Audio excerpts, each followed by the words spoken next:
There we go.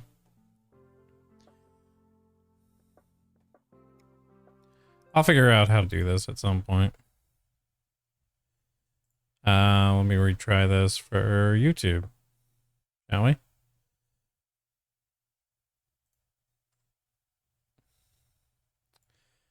All right, this next video is going to be from a V sibling of mine by the name of Noma.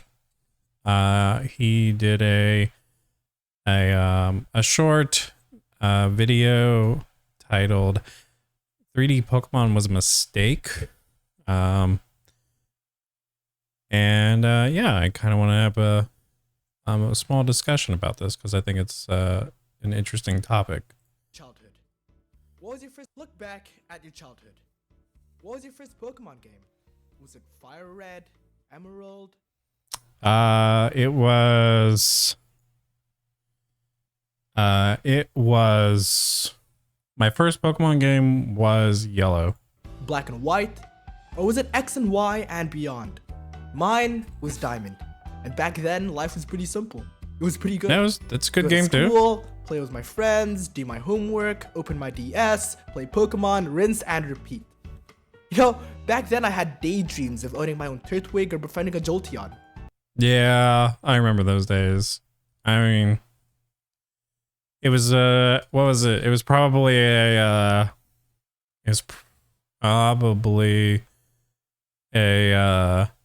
Charmander and a Pikachu, respectively. But I realized, when I played the newer Pokemon games, why do I not feel that same warmth for the Pokemon designs? I actually, I can echo these sentiments. I feel like a lot of the designs feel kind of flat. And it's not because they're 2D. Well, the artwork, I suppose. But yeah. Is it just me getting older and having more responsibilities? Probably. No, I don't think that's it. But it's also a lot deeper than that. Let me tell you why 3D Pokemon was a mistake. Okay.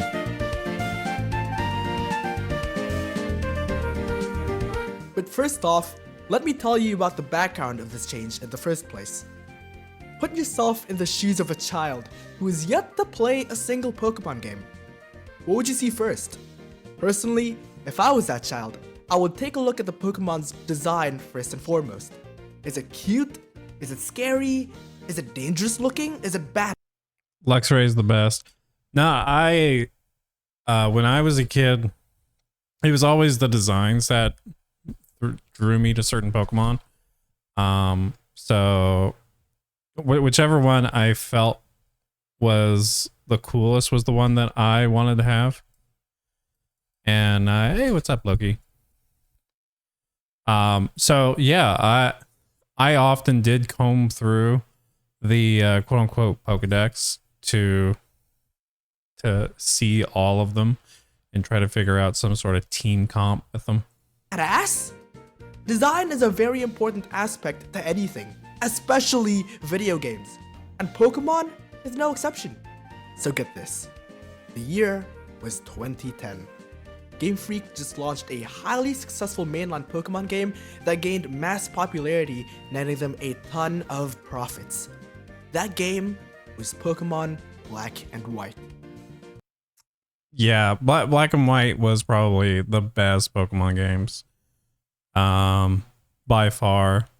This was definitely the games that like took Pokemon to the limit in terms of what they could do. And yeah, I had a lot of fond memories with it. However, I never quite finished either of those games, including the sequels. So, since 1996, Game Freak and its daughter company Pokemon CG Studio, which makes all the Pokemon assets while Game Freak makes the overworld assets, has been using similar formulas for their Pokemon games. That is, small-sized characters, movement limited to 90-degree angles, and most importantly, 2 versions, forwards and backwards, of all their Pokemon designs. Similar formulas, that is, until October 12 of 2013. 17 years they've been using that formula, 17 years! Like any other company, Game Freak wanted each following predecessor to be an improvement from the last. If you observe closely, each mainline game utilized some sort of improvement. Common examples being the jump from this word. Monochromaticity? I mean, he could have just said monochromal.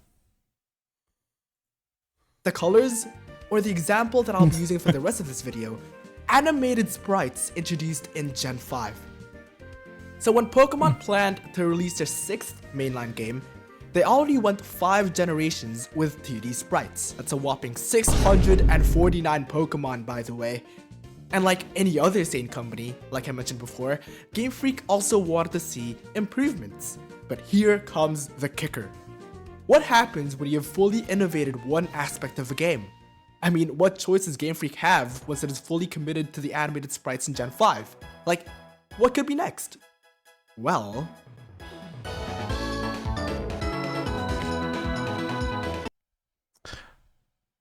depending on what he brings up in this as the argument, I might agree or disagree. Because there's definitely... Because just this alone, I could probably agree with. You see, that improvement jump was inevitable. The improvement jump from one gen to the next gen, the past into the future, the same formula into a slightly different formula, or in Pokemon's case, the change of never going back. I am, of course, talking about the jump to 3D. You see, 3D was a natural step forward that was controversial but necessary.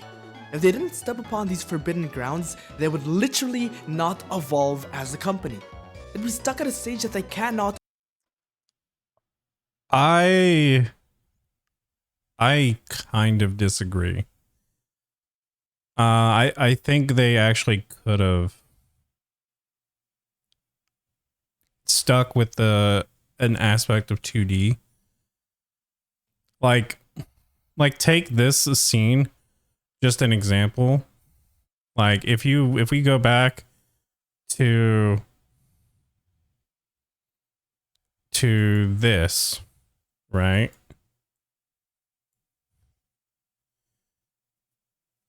This is the exact same aspect.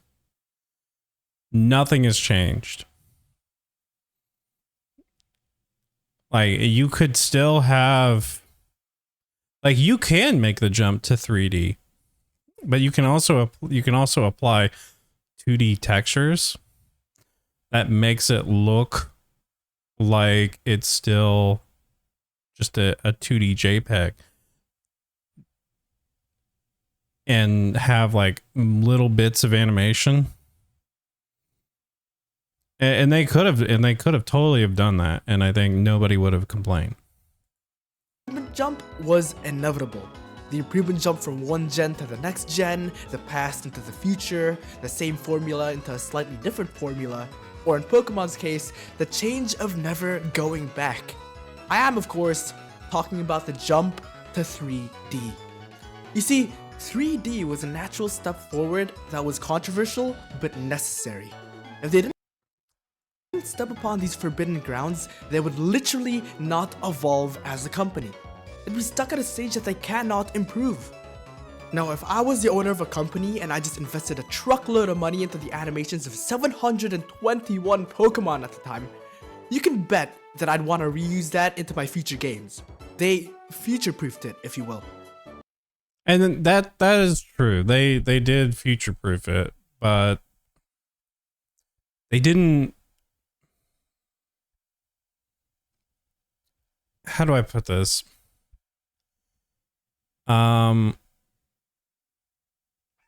They future-proofed it in a way that made the game look unappealing. And what I mean by that, and I've actually expressed this point with Noma, is that the jump to from one gen to the next was too sudden. And they could have like slow walked it. And in the way that I previously stated, like they could have done like a quarter measure in sort of making the models 2.5D, where they are 3D models, but they're still presented in a 2D aspect. And I think that's part of where there wouldn't have been as much backlash as there was. And that's actually a good strategy. It saves them a whole lot of money and time, and most other games also do this. Yeah, he's not wrong. And the thing is like you could, if you had done with a more 2D texture, that could evolve over time until we got to where we are. Probably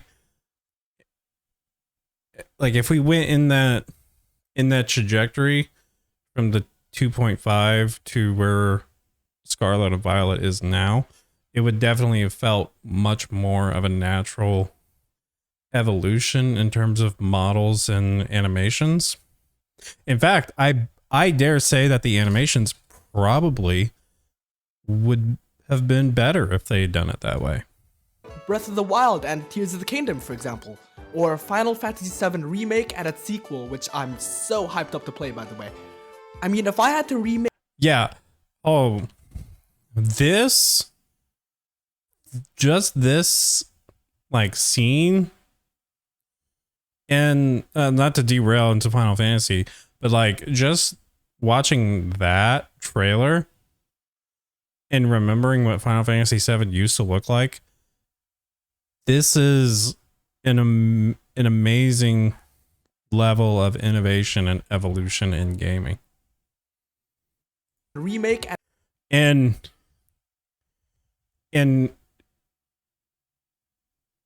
the gap between Pokemon coming out in like 1996 in Japan to where we are currently in the Scarlet and Violet era of Pokemon games, like that gap is larger than the gap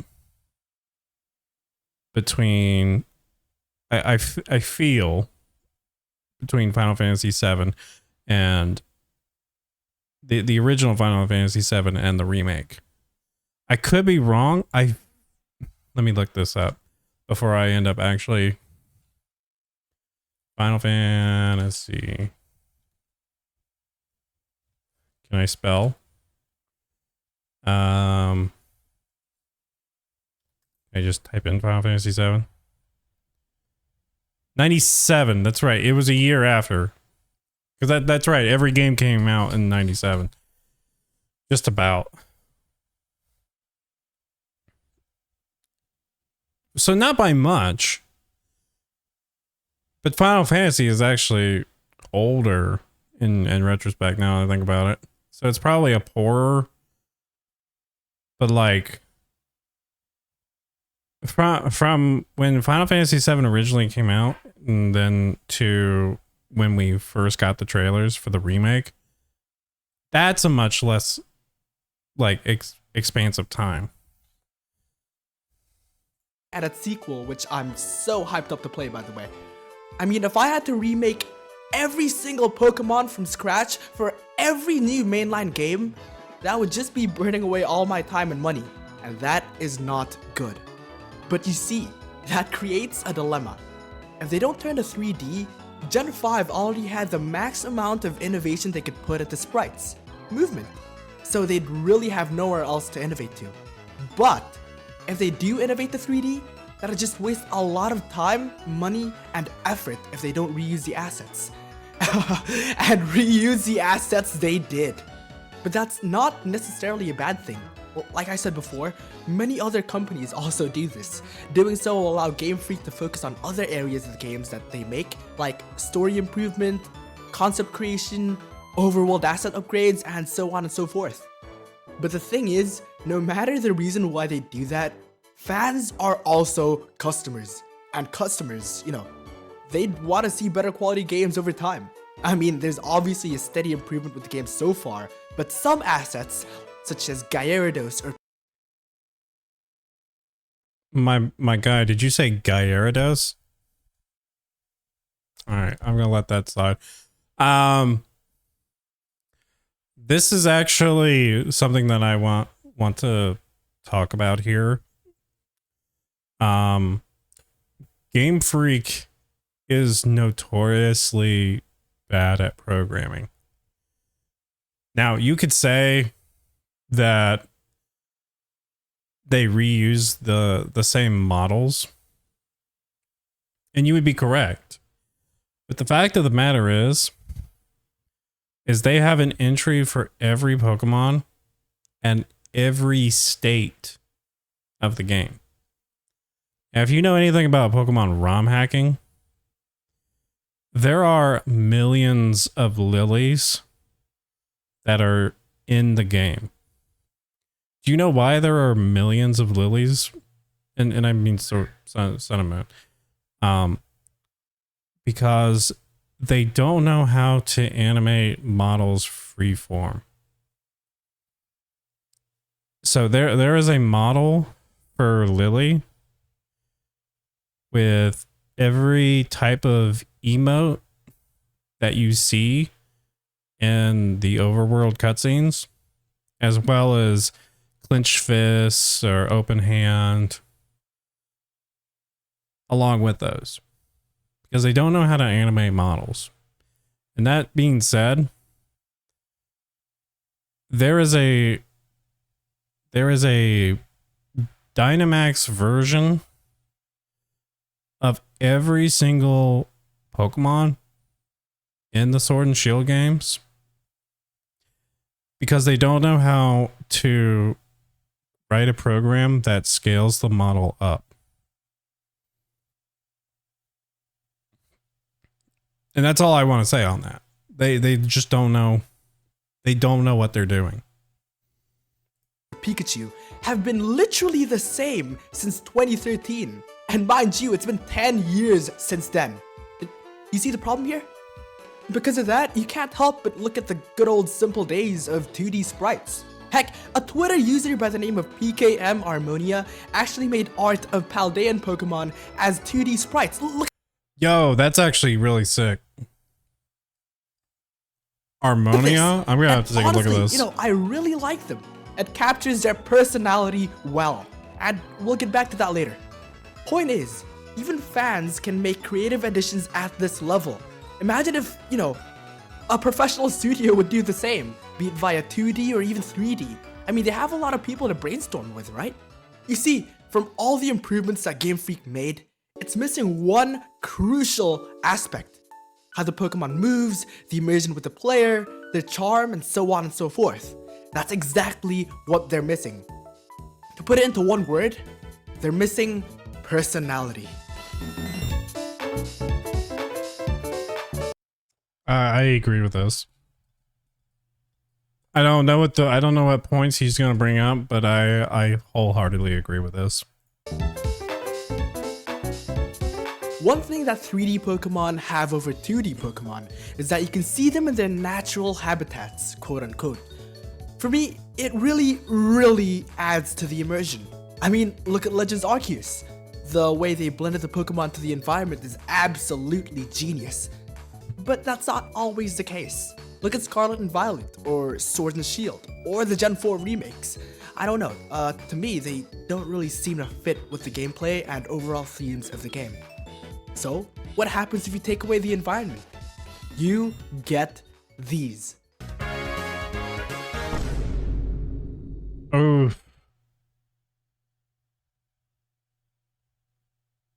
Yep. I wholeheartedly agree.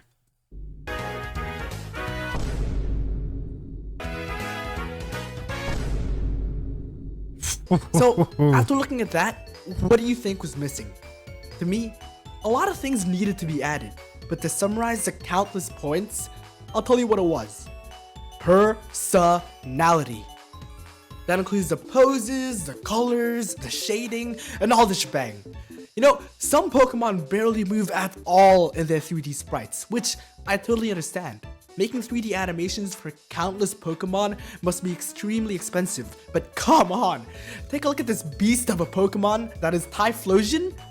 Typhlosion was my favorite starter.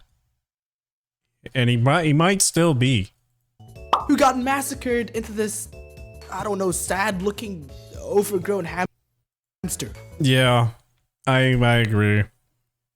I've hated the fact that there isn't any personality. Now that he's put it in perspective, yeah, I totally agree with this. For most of the 2D sprites, animation or not, they showed their personalities through their poses. It showed how serious the Pokemon is, how regal the Pokemon is, or how calming the Pokemon is. But take a look at all the same Pokemon, but in 3D. I don't know, it feels like they don't encompass the same feelings they invoke to us using the 2D versions. Yep. I'm not saying all 3D Pokemon are bad. I mean, in Scarlet and Violet, they even improved Charizard's animations to the point where I actually like it now. And without 3D Pokemon, we wouldn't have this.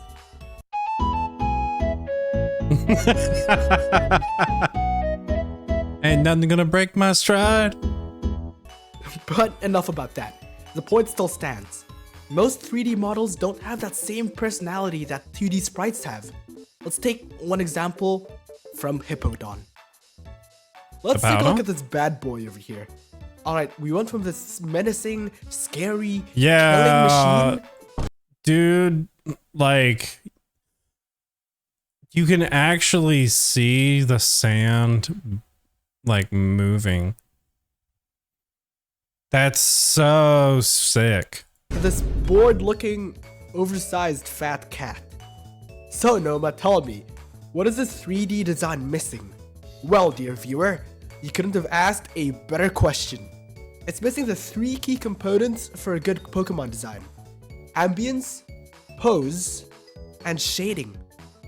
Yep. For starters, in terms of ambience, the 2D design has cool looking sand that shows that it's not your regular run-of-the-mill hippo. It's a sand hippo. Second, look at its menacing pose, how it opens its mouth. You see the 3D model doing that? I don't think so. Finally, the shading. I can't really explain this to you because it requires me to do a heavy art style analysis and I'm way too lazy to do that. But the point is, I don't think I need to explain to you why this 3D is just lacking. Like, yeah, it definitely looks like there's dynamic lighting. As though like you can definitely tell the sun is beaming down and you can actually see the shadows as a part, like, in the bottom half of it. But in this, like, the shading looks like it's defaulted. I don't know, it's kind of weird. Maybe that's... I'd have to actually look at the model, the actual models, like, in-game to determine whether or not that this is just an anomaly. But that looks like it's not a natural shading. Look at it. Any good Pokemon design would have all 3 of the qualities I mentioned before. Ambience, pose, and shading. And this 3D has none. But don't get me wrong. There's still tons of actual good 3D models made by Game Freak. And, you know, all in all, both 3D and 2D have their own, you know, advantages and disadvantages.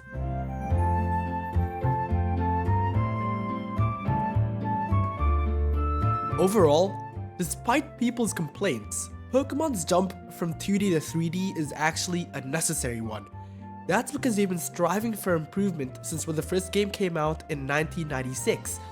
3D just, you know, happened to be the next big step in their evolution as a company. Which we've had 3D for over 20 years now. And we didn't get 3D until 2015. With all the innovation for... I just put that in perspective. Like, that's... Pokemon is always going to be behind. Like I can't, like that's just an inevitable fact of reality, is that Pokemon is just always going to be behind. 2D sprites being already used, in addition to the fear of losing to its competitors who have far developed their games for the better, all of which are, also coincidentally in 3D. While many believe that Pokemon's 2D style was a signature vibe of Game Freak, truth be told, it couldn't last forever, especially with other games improving alongside Pokemon. It was only a matter of time before Game Freak also decided to jump ship to 3D, 2013. I don't agree with that. Like they definitely could have had like carved out a niche for having a 2D game. After all, there's a handful of games that have come out within the last several years that were 2D centered.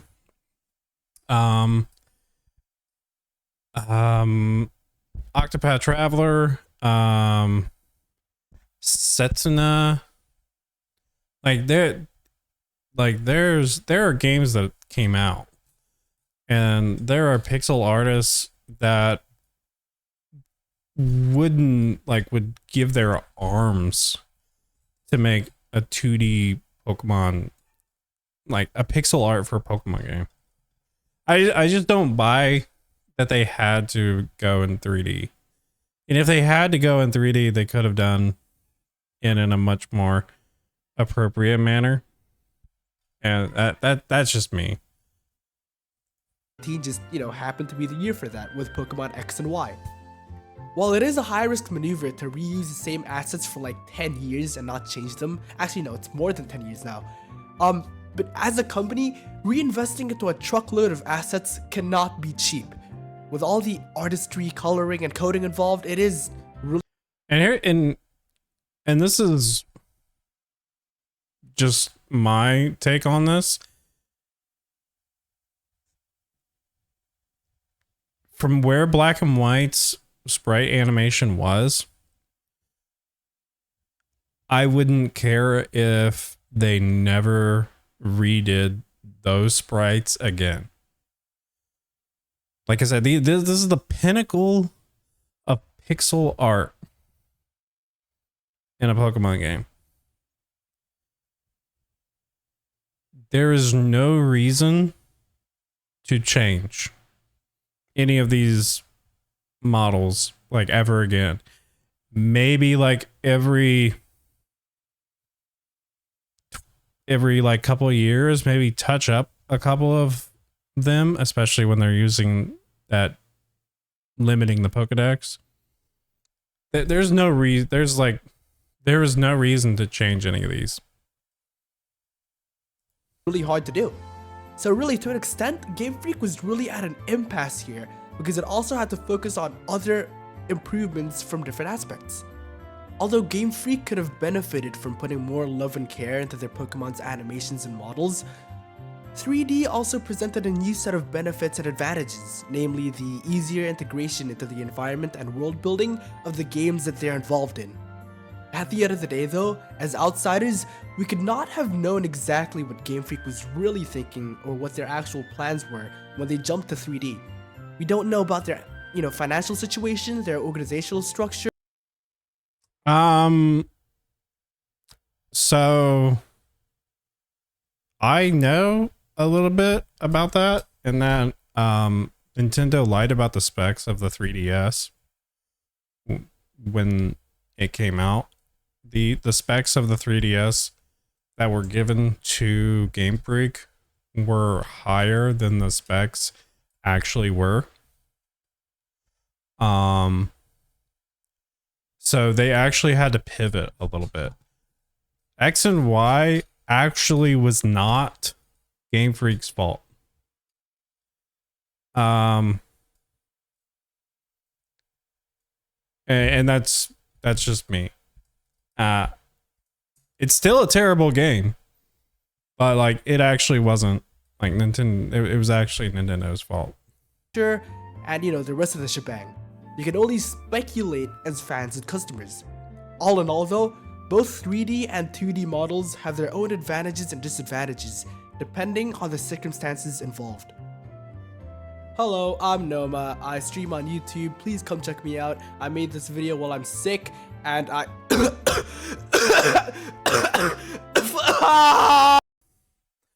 But yeah, Noma might still be sick. He's actually really close to meeting a couple of his monetization goals. If you guys can, please go over to Noma's channel and subscribe to him and take a look at some of his other videos if you like what you saw. The link is in the chat. And I'm currently subscribed. I had to make sure. And yeah, this was a good video, Noma. Keep up the good work. I hope you feel better. And yeah. Good job.